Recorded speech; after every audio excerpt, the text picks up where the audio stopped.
আমি আবু জাফর ওবায়দুল্লাহ উনি খান পদবিটা ব্যবহার করতেন না, কেন জানি না, আমি কোনোদিন জিজ্ঞেস করিনি, এটা একদম ব্যক্তিগত ব্যাপার বলে।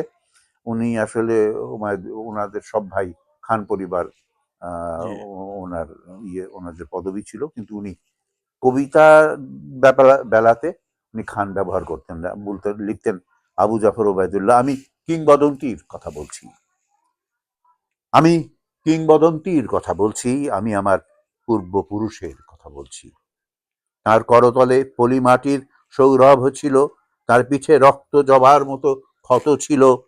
তিনি অতিক্রান্ত পাহাড়ের কথা বলতেন, অরণ্য এবং সাপদের কথা বলতেন, পতিত জমি আবাদের কথা বলতেন। তিনি কবি এবং কবিতার কথা বলতেন। জিহ্বায় উচ্চারিত প্রতিটি সত্য শব্দ কবিতা, জিহ্বায় উচ্চারিত প্রতিটি সত্য শব্দ কবিতা, কর্ষিত জমির প্রতিটি শস্য দানা কবিতা।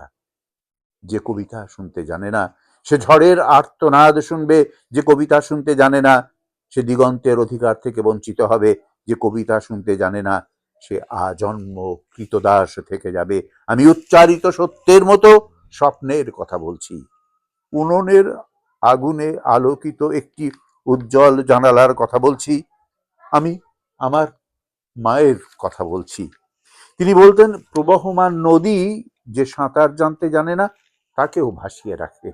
যে কবিতা শুনতে জানে না সে নদীতে ভাসতে পারে না, যে কবিতা শুনতে জানে না সে মাছের সঙ্গে খেলা করতে পারে না, যে কবিতা শুনতে জানে না সে মায়ের কোলে শুয়ে গল্প শুনতে পারে না।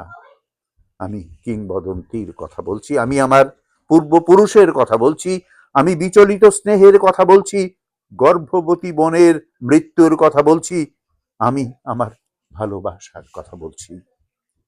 ভালোবাসা দিলে মা মরে যায়, যুদ্ধ আসে ভালোবেসে, মায়ের ছেলেরা চলে যায়।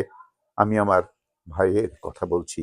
যে কবিতা শুনতে জানে না সে সন্তানের জন্য মরতে পারে না, যে কবিতা শুনতে জানে না সে ভালোবেসে যুদ্ধে যেতে পারে না, যে কবিতা শুনতে জানে না সে সূর্যকে হৃৎপিণ্ডে ধরে রাখতে পারে না। আমি কিংবদন্তির কথা বলছি, আমি আমার পূর্বপুরুষের কথা বলছি। তার পিঠে রক্ত জবার মতো ক্ষত ছিল, কারণ তিনি কৃতদাস ছিলেন। আমরা কি তার মতো কবিতার কথা বলতে পারবো? আমরা কি তার মতো স্বাধীনতার কথা বলতে পারবো? ধন্যবাদ। কি অপূর্ব সুন্দর কবিতা না? আপ্লুত হলাম। অনেক ধন্যবাদ কবির ভাই কবিতাটি শোনানোর জন্য। আপনারা নিশ্চয়ই আপনাদের সকলের ভালো লেগেছে। আমরা আরেকদিন আড্ডা দিব এবং আমার আমার ধারণা প্রতিদিন আড্ডার পরে আমরা একটা কবিতা শুনবো কবির ভাইয়ের কাছে। নিশ্চয়ই, কিন্তু সেই সঙ্গে আবার একবার বলতে চাই যে বাংলাদেশের বঙ্গভূমির যারা বঙ্গভাষী তাদের সংখ্যা কোটি কোটি। তার মধ্যে আমি, সেলিম হোসেন, আমরা ক্ষুদ্র প্রাণী। কিভাবে এত দূর হাজার হাজার মাইল দূরে এখানে এসে পৌঁছলাম, এখন এখানে বসে আছি আমেরিকায়, আমি জানি না। কিন্তু আমার কেন জানি মনে হয় যে আমরা এই যোগ্যতা অর্জন করিনি, কিন্তু কি কারণে বিধাতা আমাদেরকে এই আসনে বসিয়ে রেখেছেন। আমরা হাজার হাজার মাইল দূর থেকে আপনাদের মতন বিদ্বজ্জনদের সামনে এসব কথাবার্তা বলার এবং মতো প্রযুক্তির ধৃষ্টতা কল্যাণে করতে পারছি। সবাই ভালো হ্যাঁ, থাকবেন। ভালো থাকবেন। আমাদের এখানে রাত, এজন্য শুভরাত্রি বললাম।